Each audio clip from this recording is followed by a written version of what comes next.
Welcome to the Open Apple Podcast, where we celebrate the Apple II. Whether you're a longtime user, a nostalgic visitor, or a newcomer to the community, join us as we share news and memories of Steve Wozniak's most famous personal computer. Welcome to Open Apple. This isn't our usual monthly episode, but we have some bad news we wanted to share with the community as soon as possible. Ryan Suenaga, a member of the Apple II community for the past several decades, unfortunately passed away this past Sunday. He was hiking in his native Hawaii with several friends when he became separated from the group. When the group went back to find him, they couldn't, so they finished the trail without him. Later on, authorities found Ryan at the base of a cliff. He had apparently fallen 150 feet and passed away. This is just a tragic blow for the Apple II community and for Hawaii and for the world, because Ryan has been an active participant in so many aspects of life. He attended every single Kansas Fest from 1996 to 2009. He was a writer for Juice GS from the very first issue, and Max Jones, in fact, recently told me that he basically considers Ryan the co-founder of Juice GS, and Ryan became the editor-in-chief, in fact, when Max passed the torch on. Ryan was also one of the very first podcasters in our community, which led directly to the Open Apple show. And more important than all the quantifiable contributions, he was also a dear friend. He came to visit me in Massachusetts several times. He was in the wedding party for Eric Shepard and Sarah Phillips. He was a donor for my charities and I for his. He even missed last year's Kansas Fest because he was riding in the Lance Armstrong bicycle race to raise money for cancer. He was a caretaker for his niece, for his ailing mother and his aunt, and before he passed away, his father. He was a humanitarian, an athlete, a financial advisor, an enthusiastic Twitter user, and many more. And I have many memories I'd like to share about him, and I'm sure you do as well, Mike.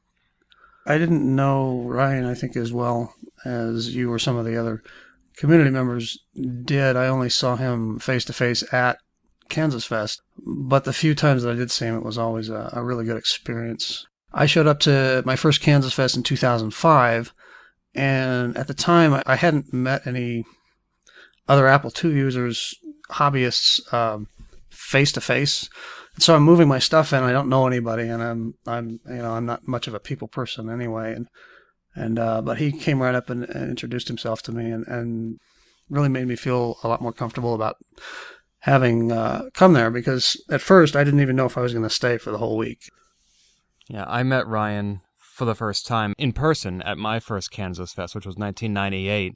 But I must have known him online before then, because I was a member of the online communities on CompuServe, and then Genie, and then Delphi, and then Syndicom Online. And I don't think Ryan was on CompuServe, but I know he was on the other three. And in fact, he founded several communities on Syndicom Online, which I then took over because he basically established them and then had somebody else run them, which seems to be one of his strengths, was getting other people reared up to participate in the Apple II community. He started Apple II News and Notes, which he passed on. He started, or at least ran, The Lamp and Genie Lamp, which he passed on to Lyle Syverson. He ran Juice GS, as I mentioned, which he passed on to me. And even though he let go of these things, he always was available as a resource and as a guide. And in my course of working with Juice GS, I had several questions for him, which he always happily answered. But meeting him at Kansas Fest was a blast because he was such a vibrant character, almost as much as his shorts were. Yes, I think that that's certainly going to be one thing that everybody remembers about him, is those bright Hawaiian shorts that he wore everywhere. Apparently, he was well known for this in Hawaii as well, which you think that they would be par for the course out there. But I've just been reading all the tweets and blog posts that have been posted about him, and everybody recognized this as one of his signature pieces of apparel. There's a tribute meetup planned for him in Hawaii on May 10th, and everybody is being asked to wear the loudest shorts that they can find. Well, I definitely intend to bring a pair of loud Hawaiian shorts to Kansas Fest with me this year. I know that there will be a tribute for him at Kansas Fest and in the next issue of Juice GS. I'm pretty sure that you won't be the only one wearing those shorts. Well, I would hope not, no. One of the other things that I remember from Kansas Fest was the annual run to Krispy Kreme donuts, and I know that he was always a part of that. And in fact, I think he sponsored that for many years, didn't he? Yeah, I don't know how he got introduced to Krispy Kreme donuts, but I guess this wasn't something he was accustomed to in Hawaii. It's only something he got when he was on the mainland, in the continental states. So every single year he would go out to Krispy Kreme and on his own dime buy like 6 dozen donuts and bring them back to share with K-Fest. And even in Kansas Fest 2010, when he was not present, he PayPal'd me $50 and said this is specifically for buying as many donuts as $50 will buy. Wow. Yeah, Kansas Fest has never been a healthy event, and I'm sure Ryan definitely participated in that. But I noticed, I just recently found a presentation that he gave on the correlation between social media and health, and I didn't realize this, but when his father passed away in the early 2000s, it was only at that time or afterward that Ryan found out that his father was a type 2 diabetic. Knowing that that runs in the family, Ryan then got himself tested and found out that he was a diabetic and he'd never known. And he considers this basically his father's last gift to him. It was about that time that Ryan started taking more control over his health. There was a funny correlation that I think somebody once pointed out by showing several pictures of Ryan throughout many Kansas Fests. There seemed to be a correlation between the length of his hair and his weight. Because as he got older, he started cutting his hair shorter, but he also started losing weight because he was getting more involved with bicycling and running marathons and hiking. Right. He was never anybody who let things happen to him. He always took as much control as he could. Sometimes that was infuriating because if I would email him and ask him to do something that would only take 5 minutes to do, rather than just fire it off and keep me from waiting, he would write back and say, I can pencil you in for 6 weeks from now. Because he was so regimented that was how he got things done. But the amazing thing is he got so much more done than most people. So this system, as infuriating as it was for his friends, must have worked for him. Well, it's interesting that you should mention health and especially weight loss. I recently got to a place in my life where I had to lose some weight. And I ended up over several months, maybe the better part of a year, I ended up losing about 40 pounds. A lot of the motivation and kind of the will to keep up with that came from Ryan for me. We communicated by Twitter, and I was able to ask him questions. One of the things that he did on a regular basis on Twitter was post his daily weight, which actually, it doesn't really maybe sound like such a big deal, but that's actually kind of a hard thing to do, to put your weight out there for everybody to see, especially when you're struggling with losing weight and trying to get healthy again. But I will always appreciate that he was there for me and willing to kind of talk to me about those sort of issues as well as the Apple II stuff. I didn't actually follow him on Twitter because he had 91,926 tweets. That was a little bit too voluminous for me. I can see how important things like that could be missed or overlooked. Yeah, prolific is definitely an understatement. Yeah, but he garnered over 2,000 followers, and almost all 2,000 of them have been posting tweets all week about him and about the loss that they're now suffering. Yeah, it's amazing. I knew that he had an active life away from the Apple II community, but I had no idea just how involved he was with all these other aspects of his life. And then you see these outpourings of love and grief and how much people really miss him. He touched a lot of people, and that's neat to see. People who are celebrities in the Apple II community, it's easy to imagine that they're not as noticed outside that community, but there have been so many news reports and videos about him. And one gentleman, I think his name was Ricky Lee, he was interviewed and said, I don't know that I've ever seen Hawaii Facebook and Hawaii Twitter this sad. People go outside and look up and they say, oh, even the sky looks sad. Yeah. I mean, it's like all of Hawaii is in mourning.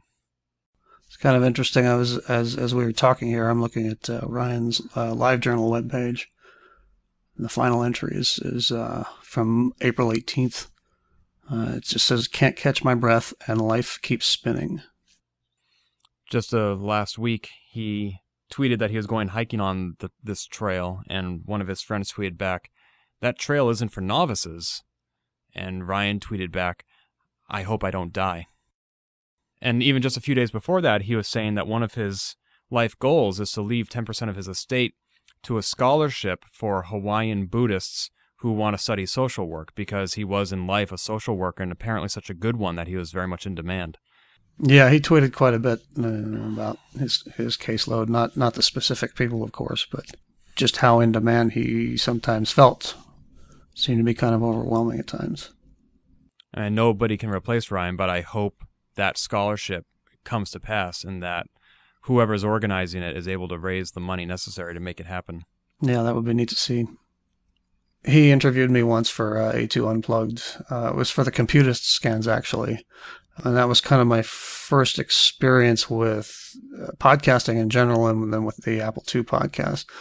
I think when he started A2 Unplugged, at first everyone thought that he was the first Apple II podcast out there, but that turned out not to be true because of Carrington's 1 megahertz, of course. But I will miss looking forward to a new A2 Unplugged podcast.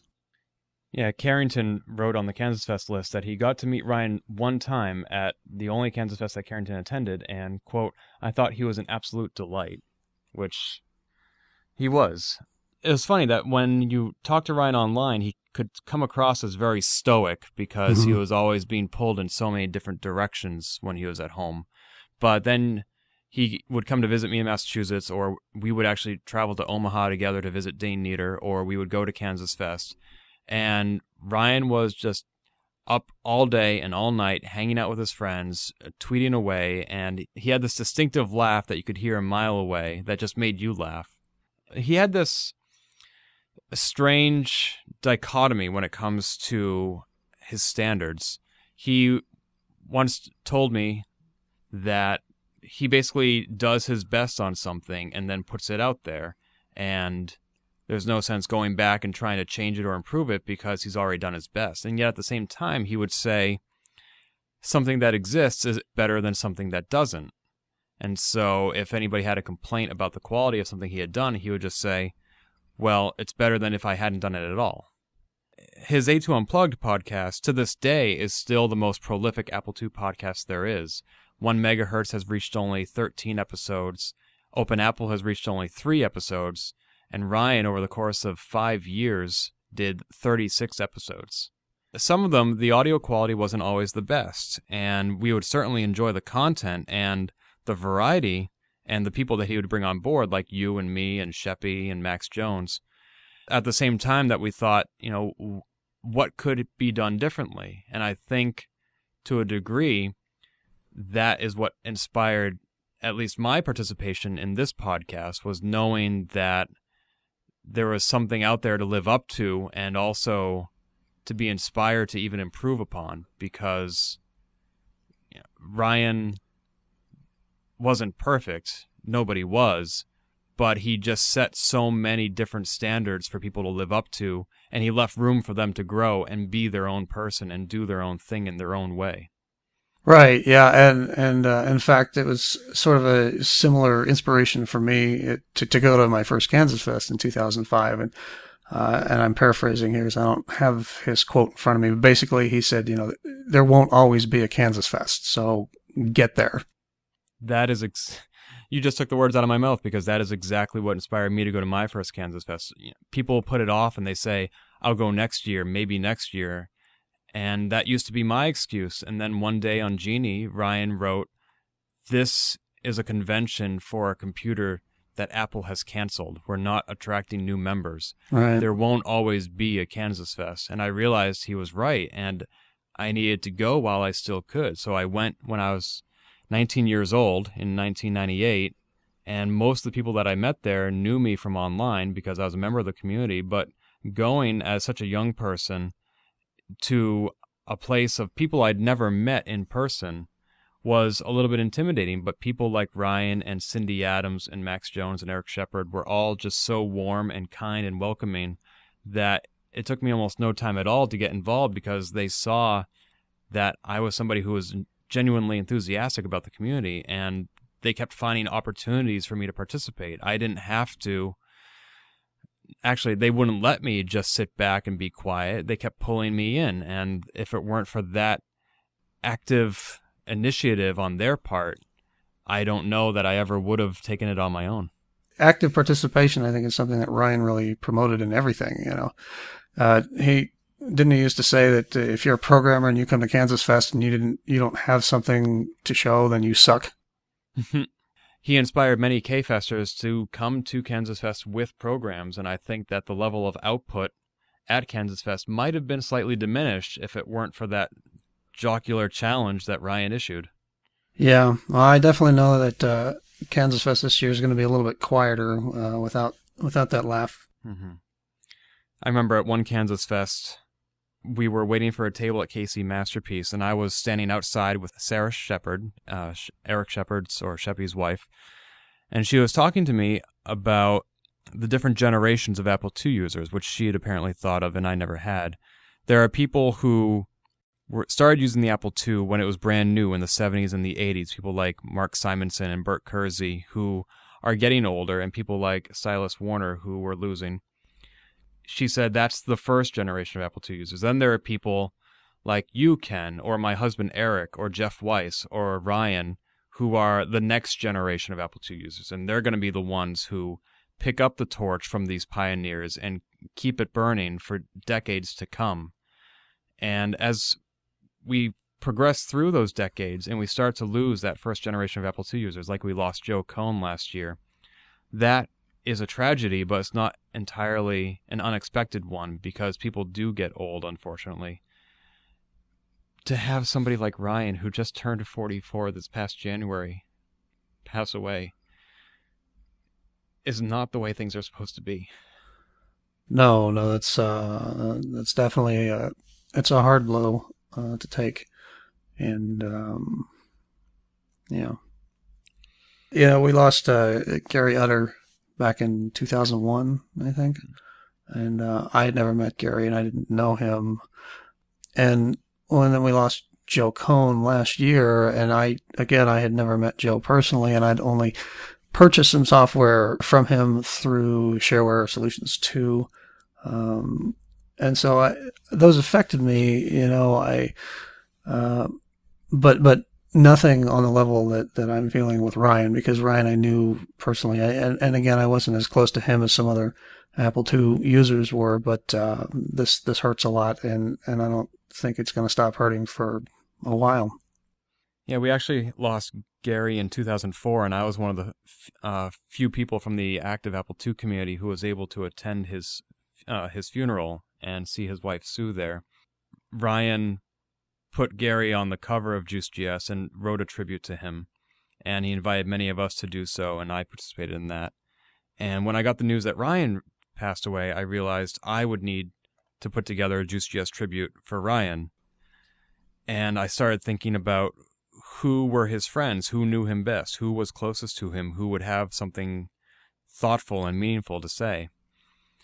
I was still in such a state of shock over the news that the first person I thought of who would want to participate in this was Gary. And then I realized they can't both participate in each other's tributes, but I somehow wish that they could. Yeah.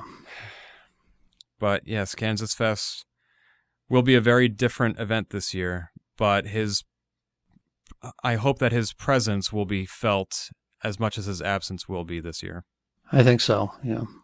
I'm actually wearing my KLO shirt right now. I guess in 2003, when Woz was coming to K-Fest, Ryan and some of his friends felt that the K-Fest committee weren't marketing it to the extent that they should, so they sort of subverted the committee and put together what they called the Kansas Fest Liberation Organization. And I don't remember what that consisted of, but I must have been a part of it, because Ryan gave me a shirt that says, "I saved Kansas Fest," and all I got was this lousy t-shirt. Nice. But that's just one of many accomplishments he had for our community, and it hurts to know that there aren't going to be any more. But I'm thankful to have known him, and I'm thankful for everything that he gave to his friends and to his family and to his community. Absolutely.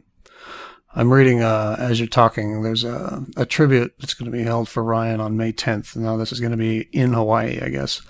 Looks like it's going to be a Twitter meetup, and I'm reading the details here. It says everyone is required to wear brightly colored board shorts, headbands, and bike shorts, or anything else that reminds you of Ryan. And anybody who can't make it to that event, I encourage you to come to Kansas Fest this year because there will be events held in his memory as well. Yeah, I don't. There are plenty of opportunities to remember Ryan, and I hope that everyone takes part with whatever they feel comfortable. So I'd like to close just by saying thank you for everybody who's made the Apple II community so special. I hope you take whatever opportunity you can to participate in this community and to get to know the people who are in it. And as I said, I'm just grateful that Ryan was a part of that. So to Ryan, aloha and mahalo. Aloha, Ryan.